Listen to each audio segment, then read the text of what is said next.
Hey guys, it's Katie, and I'm here today to talk about my top 5 favorite standalones. As I said in my previous video, which was my top 5 favorite series, I've seen a lot of people do videos like this where they talk about their favorite books or their least favorite books and compare and contrast them in different settings, whether it's by genre or just in general, and I thought I'd give it a try since my life is chaotic and I have very little time to do actual reading. You're gonna get, here we go. This is all about my top 5 favorite standalones. And the first standalone I'm going to talk about today is the BFG by Roald Dahl. And I love the BFG. It's one of my favorite books. For those of you who don't know what it's about a young girl named Sophie who's in an orphanage. And at the bewitching hour, she wakes up to a giant who is creeping inside of her window. And it's all about Sophie and this giant's adventure against other giants, kind of. It's very whimsical and kind of fun and funny in a lot of ways because of the language and just the crazy things that happen. I really enjoyed it, and it's a fun, quick read, and I would totally recommend it. Roald Dahl's but that was probably my favorite of his works. The second book I am going to talk about today is Pride and Prejudice by Jane Austen. Pride and Prejudice, love Pride and Prejudice. And I know a lot of people compare Pride and Prejudice and Jane Eyre in several ways. I love both of them. Actually, Jane Eyre is going to be another one of the ones I talk about later, but I don't really see how they're connected or why people compare them all the time, because they're quite different. I mean, the time period is generally, I guess, the same, but that's about it. The plot is drastically different. But anyway, Pride and Prejudice is one of my favorite books. Not only because of Elizabeth and Mr. Darcy and their shenanigans, if you will, their sassy, snarky, bickering relationship, whatever. I love it because we get to grow with the characters. It's not static. It's no one in those books stays the same. And when you think you've finally figured out everybody's character, you get major plot twists and things. And for those of you who don't know what Pride and Prejudice is about, Pride and Prejudice follows, I guess, more or less these 5 girls from the Bennet family. So there are 5 sisters, and it's all about courtships and trying to marry them off, or at least the 2 eldest girls, and it's kind of about their interactions with different families and different social functions and things. Really focuses on Elizabeth Bennet and Fitzwilliam Darcy in their journey from, I don't want to say hate, but utter dislike to a certain fondness and ultimately into love. It's, at its core, Pride and Prejudice is a love story. And you just get to go on so many crazy adventures with them. I mean, Lizzie is one of the sassiest literary characters, and she's one of the most memorable. I love everything about her. I love her free spirit, her wit, and her snobbish slightly snobbish attitude. It's just, she's such a fun character. And Mr. Darcy Fitzwilliam Darcy is this mysterious, brooding, kind of an asshole at times. Kind of thinks he's better than everyone in certain respects, but he obviously has some kind of affection for Lizzie. Anyway, love Pride and Prejudice. It's just a beautiful love story, and it has you laughing along the way, and you feel what the characters feel. And I really loved it. It's one of those books, again, for me, that I can read over and over again and never be bored. There's always something new to gain from it. And just books that I can have that connection with really tend to stick with me, and I really love them. So definitely give that a try if you are so inclined. Now, the third book I'm going to talk about is called The Star of Kazan by Ava Ibbotson. Is about a young girl named Annika who gets left on the doorstep, I believe it's in Vienna, and she doesn't know who her parents are or anything. She's raised by these maids, I believe, and then one day a mysterious woman who's royally dressed comes to fetch her and basically tells her that she's her mother, and that she's going to come live with her in this lavish kind of palace place. And she goes, and she's treated like royalty, because essentially that's what she's been told. She's kind of a royal, kind of upper class, if you will. And it's all about her adjusting to life in this palace with this mysterious woman who she hardly knows anything about, and she befriends this lovely horse boy, and it's just a fun coming of age story, because ultimately you find out that mysterious woman is not all that she seems, and chaos ensues.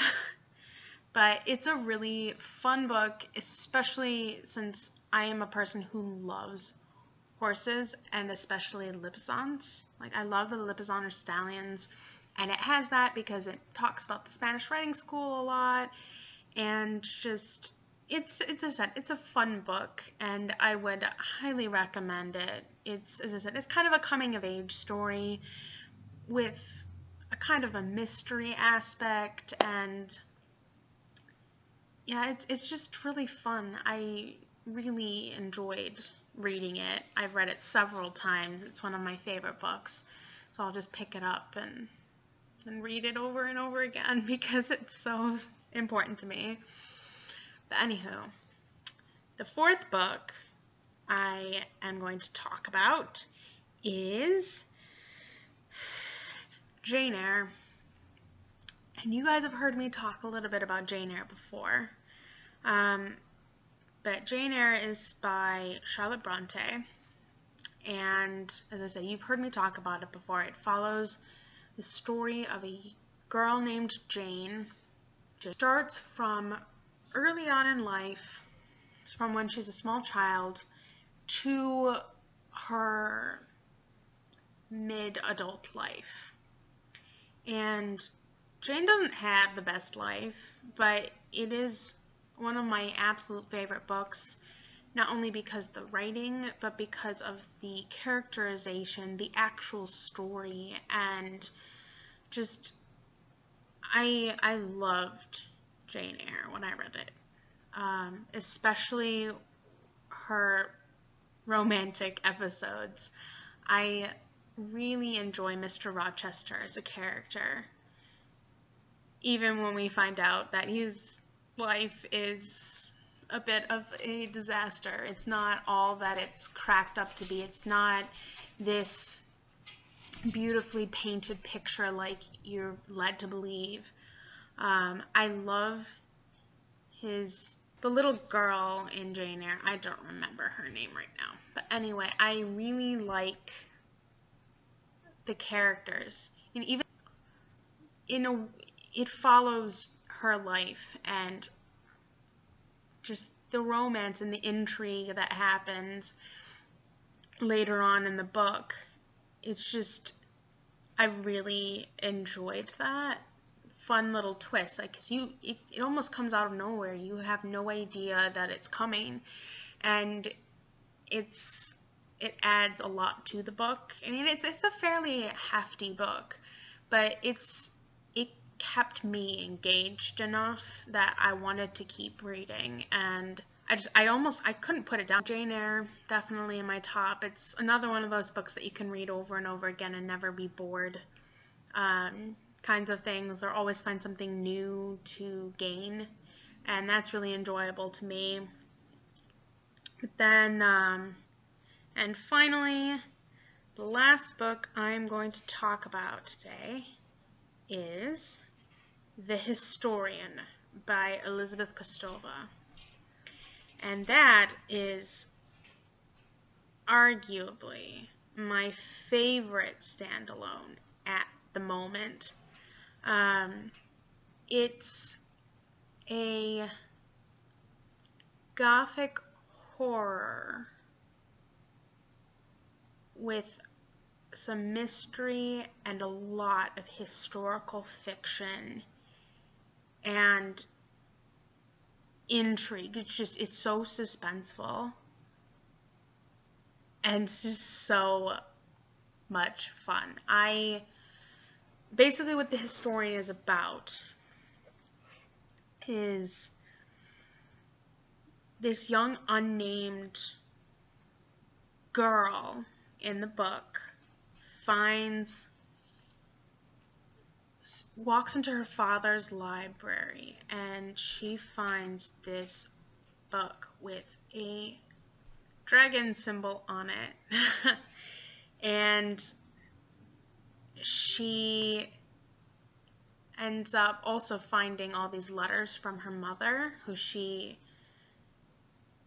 doesn't know, aka her mother is dead, supposedly, at this point. And it just drags you on this tale all about Dracula, but not Dracula the actual like vampire, but more Vlad the Impaler type of tale. So Vlad the Impaler was an actual historical figure, and he was part of this organization called the Order of the Dragon, which is detailed quite significantly in the book. And you follow not only this unnamed girl's storyline, but you also go back to, I think, 30 years prior to a professor's storyline, and then you follow her mother and father's storyline. So there are 3 storylines you need to keep track of. The first one, the same tale. So they all get this mysterious Order of the Dragon book, and they start looking into the Dracula myth, and things kind of spiral from there. And it takes you all over the place. You start in Amsterdam, so that's where the girl is from, and then you go to London, you go to Budapest and Hungary in general, you go to Bulgaria, you go to Turkey. You're all over Europe. and I think a little bit in the United States, but it's mostly in Europe, mostly in London, Hungary, and Turkey. Those are, I think, the three main places. Oh, and France. You also go to France. Type of like medieval history, especially if you're into it in depth, it really discusses the history alongside with the myth together. Like, the research that went into this book is incredible, because I couldn't stop talking about the book for weeks after I'd finished. And even when I was in the middle of it, I was telling people what was going on and just telling them, you have to read this book. It's so good. And you guys might be wondering, why is this book called The Historian? Well, that's the trick. There are multiple people in the story that could be the historian. But anyway, The Historian is a fun, suspenseful Gothic horror, and I would recommend it to anyone. I mean, it's not necessarily super scary, but it is suspenseful. It will keep you on the edge of your seat, and I did this. I shouldn't have, but I would highly discourage you from reading it super late at night in certain respects, because it is very eerie, but it's so worth it. And if you read Dracula before, it'll enhance your experience. If you read this book and you find like that you really want to read Dracula afterwards, that'll be fun too, because what I did, I had never read Dracula. Like, I knew the story, but I didn't know I hadn't read the whole book. So what I ended up doing is I read The Historian. I got interested enough in vampires and vampire lore, and I was literally obsessed for months, that I ended up reading Dracula that fall, right? In October sometime. Would recommend. It's, as I said, it's quite a great book, and it saddens me that a lot of people don't know about it. But anyway, that's all I've got for you today. Those are my top 5 favorite books. And if you've read any of them, I'd love to talk to you about them in the comments below, or on any of the social media links that I have put in the description box below. And feel free to, like, comment, subscribe, follow me on social media, and I'll come back with another video for you guys again sometime soon. Okay, bye!